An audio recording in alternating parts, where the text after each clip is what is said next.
और सबसे जो इम्पोर्टेंट अब्दुल वाहिद साहब मैं देख रहा हूँ, वो ये है कि सोशल मीडिया पे कुछ जिसका ज़िक्र कल परसों या कल राशिद साहब ने किया था कि एक भीड़ जैसे आ गई है और वो क्रिटिसाइज़ कर रही ईरान को, क्रिटिसाइज़ कर रही है मुज्तबा खामनेई को, क्रिटिसाइज़ कर रही है कि साहब क्या किया ईरान ने, कुछ नहीं किया और मुज्तबा खामनेई डर गए और न जाने क्या-क्या जो एक पूरा, हालाँकि उन्हें जवाब भी मिल रहा है, ऐसा नहीं है, लेकिन इससे अंदाज़ा लग रहा है कि कितनी बेचैनी है।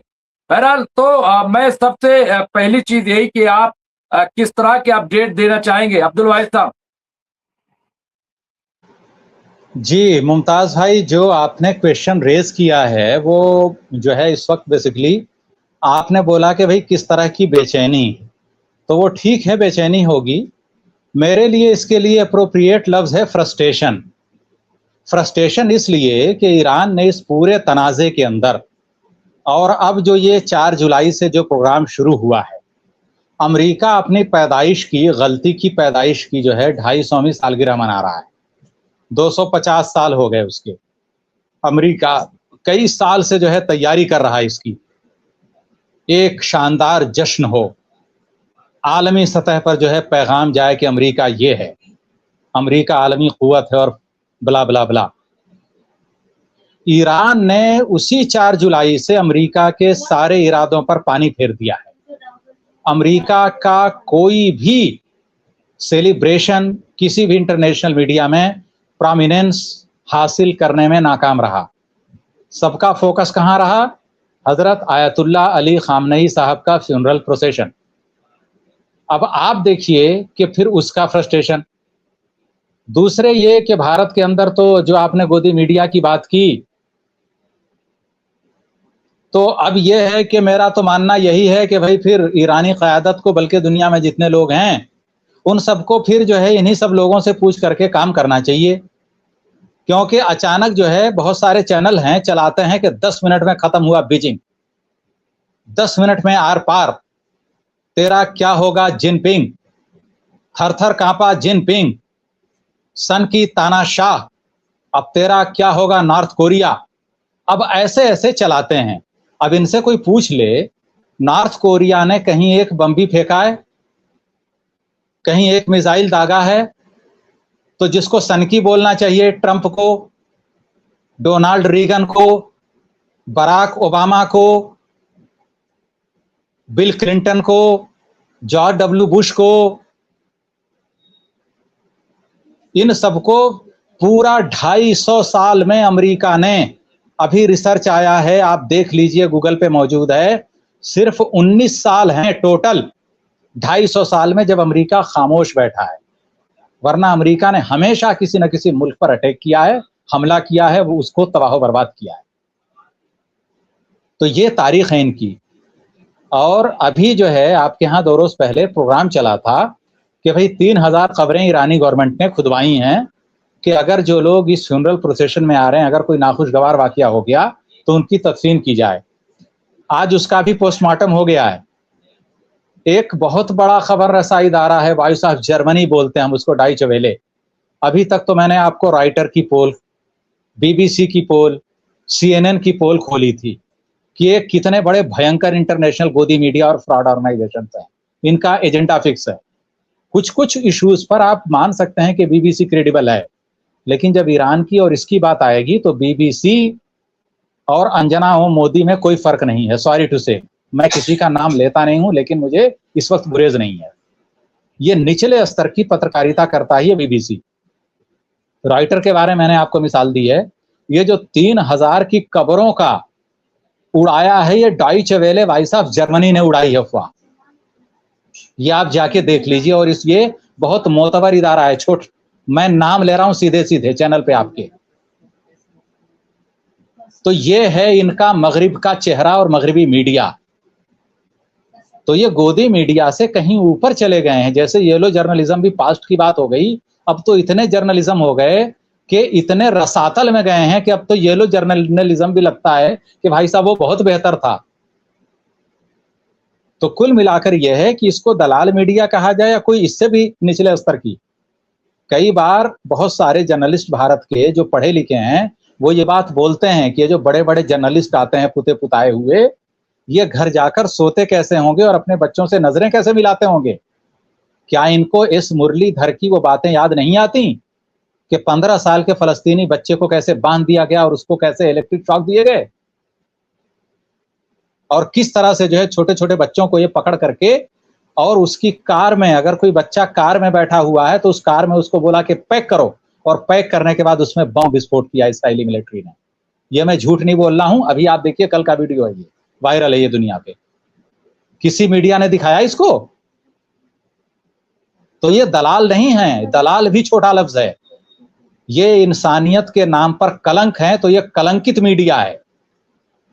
न ये येलो जर्नलिज्म है, न ये गोदी मीडिया है, आगे से मैं इसको कलंकित मीडिया बोलूंगा।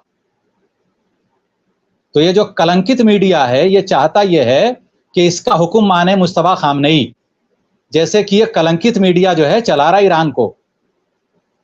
आप बताइए कि जिसकी कोर लीडरशिप मारी गई हो, बड़े बड़े जनरल शहीद किए गए हों, उसके बावजूद इस पूरे फ्यूनरल प्रोसेशन के अंदर आप देखिए 100 देशों के राष्ट्राध्यक्ष आए, पूरा एक भी कहीं पे आप बताइए कि यहां पे कोई कमी बेशी रह गई हो। क्या प्रॉपर गार्ड ऑफ ऑनर नहीं मिला? क्या प्रॉपर मैनेजमेंट, कहीं कोई मिस मैनेजमेंट दिखा आपको? तेहरान के अंदर कितने लाख आदमी थे रोड पे, एक आदमी बताइए उसने ये शिकायत की हो कि मुझे पानी भी नहीं मिला पीने के लिए? कल ही आपने लाइव दिखाया था चैनल पर अपने कि पूरे दुनिया के मुसलमान ईरान में जमा हैं, बहुत सारे वॉलंटियर हैं, वो लोग लोगों को पानी तक भी पिला रहे हैं, छोटी छोटी बच्चियों तक की आई हैं तस्वीरें। इतने हजारों लोग बल्कि लाखों लोग हैं रोड पर, और एक इंसिडेंट ऐसा नहीं हुआ किसी ने शिकायत की हो कि भाई साहब मेरा मोबाइल मार लिया भीड़ में। तो इनको जो डर है वो यही है कि इस्लामी जमहूरियत कैसी होती है हम नहीं जानते, हमें इस्लाम वैसे पढ़ाया नहीं गया। हमारे लिए इस्लाम का मतलब था तहज्जुद, फजर की नमाज, फला नमाज, ये बस रिचुअल्स के अलावा हमने पढ़ा ही नहीं इस्लाम। असल इस्लाम क्या है, उसका पूरा नजरिया क्या है, जो लोग लेके आते हैं। अब एक मैं आपको बताऊं, सुन्नी वर्ल्ड के अंदर पिछले 150 साल के एक बहुत बड़े थिंकर हुए, अबुल अला मौदूदी नाम है उनका। किसी देवबंदी से आप पूछिए, अहले हदीस से पूछिए, वो नाम सुनते ही बोलेगा कुफ्र का फतवा है। फितना मौदूदियत जैसी किताब लिखी गई बाकायदे। क्यों? क्योंकि उन्होंने हजरत इमाम हसन के बाद जितने खलीफा आए सबको उन्होंने सीधे बोल दिया ये खिलाफत नहीं थी, मलूकियत थी। अब वो नाराज हैं। हालांकि अबुल अला मौदूदी कोई गली मोहल्ले का सड़क छाप राइटर नहीं है, इस सदी के प्रोमिनेंट स्कॉलर्स में से एक हैं। ऐसा स्कॉलर अभी 150-200 साल में पैदा नहीं हुआ है। तो अगर इंडियन सब कॉन्टिनेंट में अबुल अला मौदूदी थे तो ईरान और उस रीजन के अंदर अली शरीयती थे, जिनसे इंस्पायर हुए इमाम खुमैनी और लेबनान के लोग, दूसरे लोग। तो सवाल यह है कि ये सारे के सारे लोग, तो वो जो है, तो इससे ये लोग खैफ रहते हैं। अच्छा, मुसलमान सोचता है कि इस्लाम यही है। तो ईरान ने पूरी दुनिया को ये दिखाया है कि इस्लाम सिर्फ रोजा नमाज हज ज़कात का नाम नहीं है। इस्लाम वो भी है कि आयतुल्लाह अली खामनेई AK-47 लेकर के नमाज पढ़ाने आता है जुमे की। ये मैं कोई बात हवाई तो नहीं है कि मैं उड़ा रहा हूं बगैर उसकी, बगैर दलील की। यूट्यूब पे वीडियो है, देखिए आप, 1 साल पुराना वीडियो है, तेहरान की जामा मस्जिद में। जी बताइए आप। तो मैं कोई ऐसी बात कर रहा हूं जिसको हमारे यहाँ पश्चिमी यूपी में बोलते हैं कि बगैर सफे की उड़ा रहा है। तो बगैर सफे की कोई बात नहीं है। 1 साल पहले का आयतुल्लाह अली खामनेई का विजुअल देखिए, उस वक्त भी मीडिया में मुमताज भाई यही नैरेटिव था, कहां छुपा है खामनेई, थर थर कांपा खामनेई, कहां है। और जुमे में पूरी दुनिया ने देखा कि भाई साहब मेंबर पे खड़ा है वो शख्स, और पूरी दुनिया को ललकार रहा है। और वो स्पीच उनकी फारसी में नहीं थी, वो स्पीच बिल्कुल सलीस क्रेस्ट अरबिक में थी। उन्होंने पूरी दुनिया को खिताब किया और बाकायदे बताया, झिझोड़ा तो सवाल वही है कि लोग बहुत सारे सवाल करते हैं कि भाई मुसलमान कहाँ थे। तो कुल मिलाकर यह है कि जैसे आजकल यूनिटी की एक फोर्स बन गए हैं आयतुल्ला अली खामनई शहीद, वैसे ही यूनिटी की फोर्स आज से 1000 1200 1300 साल पहले 1400 साल पहले हजरत इमाम हुसैन थे। सहाबा और भी मौजूद थे, बड़े बड़े लोग थे, उनके खिलाफ फौजकशी क्यों नहीं हुई? क्योंकि पूरे मुस्लिम उम्मा को एक जगह जमा नहीं कर सकते थे। इजमा होता तो वो हजरत इमाम हुसैन के उस पे होता रज़ियल्लाहु ताला अन्हु, कोई और था ही नहीं। तो इसलिए उनको टारगेट किया गया। तो आप बताइए कि सारे के सारे लोग जितने थे वो, तो पूरा मिलाकर यह है कि जो भी आदमी ऐसा आता है, इस पूरी दुनिया को ऐसा नजर आता है तो ये चाहते ये हैं। तो अब ये सारे जो है कलंक मीडिया चाहता ये है कि इसके हुक्म को माने मुस्तफा खामनेई। भाई उसको देश चलाना है, हालत जंग में है। आप देखिए कि अभी 24 घंटे के अंदर बगैर इजाजत के कई कार्गो शिप गुजरने की कोशिश कर रहे थे स्ट्रेट ऑफ हॉर्मुज से। अगर ये कलंकित मीडिया की माने और ईरान डरा हुआ है, थर थर कांप रहा है, तो आज मिसाइल दागा है या नहीं ईरान के उनके ऊपर? गुजर पाए वो? तो क्या इसको बोलते हैं थर थर कांपना? जनरल अहमद वाहिदी, जिनके बारे में पूरा गोदी मीडिया चला रहा था, जिसके ऊपर अमेरिका और इसराइल ने इनाम रखा है, क्या वो 4 रोज से सड़क पर नहीं है? डरे हुए हैं वो? तो कुल मिलाकर यह है कि कलंकित मीडिया चाहता यह है कि हम जैसे चाहें वैसे चलाएं, आप जैसे चाहेंगे वैसे नहीं चलेगा। ईरान वैसे चलेगा जैसे वहां की लीडरशिप, वहां की अवाम, वहां की क़यादत चलाना चाहेगी। तो इस वक्त ये है, ये लोग गुलामी करें, अभी नेटो की कवरेज करें। डोनाल्ड ट्रंप पहुंचे हैं, उनका नाम डोनाल्ड ट्रंप इसलिए ले रहा हूं कि भैया एक परम ज्ञानी ने यह नाम दिया है।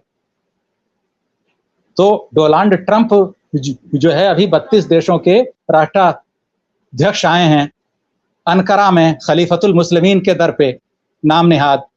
तो वहां सबका वालेहाना इस्तकबाल हो रहा है। तो डोनाल्ड जी ने बोला है कि मैं जितनी पाबंदियां हैं खलीफतुल मुस्लिमीन पर से सब कुछ उठा रहा हूं। भाई अजीब डिप्लोमेसी है आपकी, शैतान भी खुश खुश भगवान भी राजी, वाह तिगड़मबाजी। तो ये सब वो जो है टर्की जो 80 साल से भीख मांग रहा है, मुझे यूरोपीय यूनियन में शामिल कर लो। यूपीएससी के अंदर और बहुत सारे जीके के सवाल आते हैं कि which country is non A sick man of Europe? Türkiye. तो वहां भी एक लहर चली है, हम टर्की नहीं हम तुर्किया करेंगे, तो बदल लो नाम। भाई किसी अंधे का नाम बदल के आप रखिए रोशन लाल, तो ऐसा नहीं कि बिनाई आ जाएगी। तो तुर्किया रखिए या फिर टर्की रखिए, नाम वही रहेगा, नाम बदलने से नहीं होता। अपने बल पे लड़ती है अपनी जंग हर पीढ़ी, नाम से बुजुर्गों के अजमतें नहीं मिलती, ये ईरान ने साबित किया है। तो अभी फर्स्ट राउंड के अंदर मैं अपनी इन्हीं बातों को अभी फिलहाल यहीं पे जी बिल्कुल। और आपने जिसका जिक्र किया और शेर भी पढ़ा, तो मैं भी कि दरे हुसैन पे मिलते हैं हर ख्याल के लोग, दरे हुसैन पे मिलते हैं हर ख्याल के लोग, ये इत्तेहाद का मरकज है आदमी के लिए। तो ये सही है। और वो जो आया कि हर कौम को बेदार तो हो लेने दो, तो हर कौम पुकारेगी हमारे, इंसान को बेदार तो हो लेने दो, हर कौम पुकारेगी हमारे हैं हुसैन। तो इस तरह के, और मैं समझता हूँ कि ऐसा नहीं है। आप करबला में भी देखें, मैं चलिए उस पर डिटेल में जाऊंगा तो फिर थोड़ा तो हो गया। मेरे साथ यहाँ पे राशिद रिजवी साहब है, लेकिन एक खबर ही आ रही है यहाँ पे, अली अल जैदी इराकी पीएम नजफ में शहीद खामनाई साहब को रिसीव करने एयरपोर्ट पहुंचे। और ये भी देखिए, इससे भी आंख खुली की खुली रह जाएगी यहाँ पे, ये आप समझ लीजिए। इसके अलावा यहाँ पे जब तक इजरायली सेना लेबनान से वापस नहीं हट जाती, तब तक यूएस से कोई अंतिम समझौता नहीं होगा। ये ईरान ने बहुत क्लियर कट कर दिया राशिद साहब। और ये तमाम चीजें, इसके अलावा यहाँ पे अमेरिका के साख को ईरान ने हमेशा हमेशा के लिए खत्म कर दिया। अमेरिका को इसी बात का गम और अफसोस है और मलाल भी।